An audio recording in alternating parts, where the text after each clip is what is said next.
In continuation to my commentary on my book, Heaven to Hell, Satan's Journey, today, part 5. Satan, a great musician. Ezekiel chapter 28, verse 13d.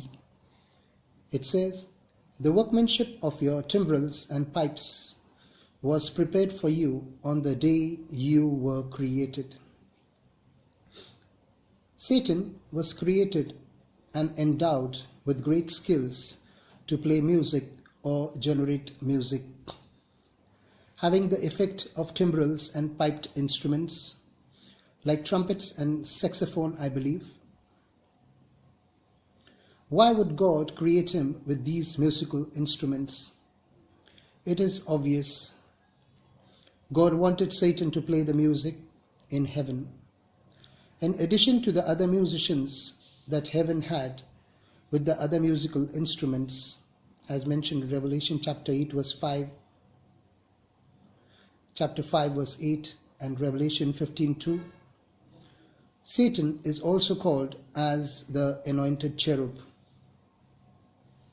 If we can see the anointing of God on people's lives in such an awesome manner while they are singing and worshipping God today, one can only reason and wonder as to what type of anointing Satan must have carried while worshipping in the real presence of God. We, by using man-made timbrels and piped instruments, create so much of pleasant atmosphere with the help of God's anointing. Satan is not using man-made instruments, but the very ones that God himself had made. The effect is bound to be mind-blowing and glorious. Again, the same gift that God instilled in Satan, Satan imparts that ability to his worshippers today, who create music that could be highly commended and internationally acclaimed. Have you sometimes heard about some of the rock stars creating mind-blowing music? Have you seen great music in the film industry who happen to also be the Antichrist Satan worshippers? Of course we have heard. So now we know where the music is influenced from. Luke chapter 4 verse 6 to 7. It says, "And the devil said to him, All this authority I will give you, and their glory, for this has been delivered to me, and I give it to whoever I wish. Therefore, if you will worship before me, all will be yours."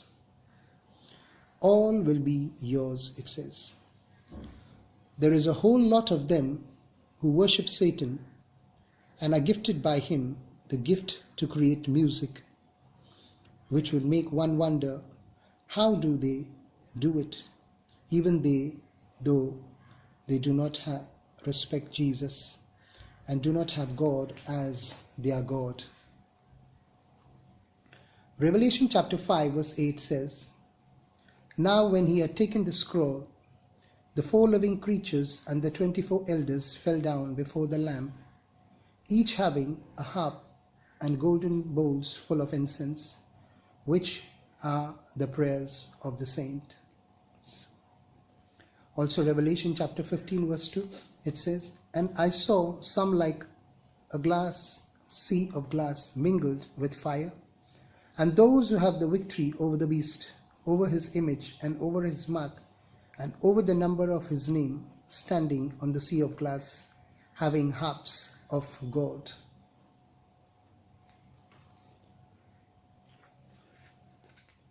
This similar skill could also be seen in musicians who are worshipping idols and Satan. With the skill and the aura that the music creates when some of these Satan worshippers play music is too mesmerizing and highly commendable. Some of the nightclubs, striptease clubs, cabaret dances, and musicians really confirm that the music is influenced by the evil force. A holy and non-corrupt gift of God was corrupted by Satan in the deal to impress the world that he will rule in God's place. Ezekiel chapter 28 verse 17. It says, "Your heart was lifted up because of your beauty. You corrupted your wisdom for the sake of your splendor. I cast you to the ground. I laid you before kings that they may gaze at you." Someone some time back asked me a question. If Satan is misusing God's gift in all these areas, why does not God take it back from him? The Bible answers this question in Apostle Paul's letter to the Romans. God does not take back the gift that he has given someone. Romans chapter 11 verse 29. Says, "For the gift and calling of God are irrevocable." So whatever has been given to Satan by God in heaven, God wouldn't take it back. But yes, judgment is imminent and is time-oriented. Ecclesiastes chapter 8 verse 6a. Because for every matter there is a time and judgment. To be continued in our sixth part,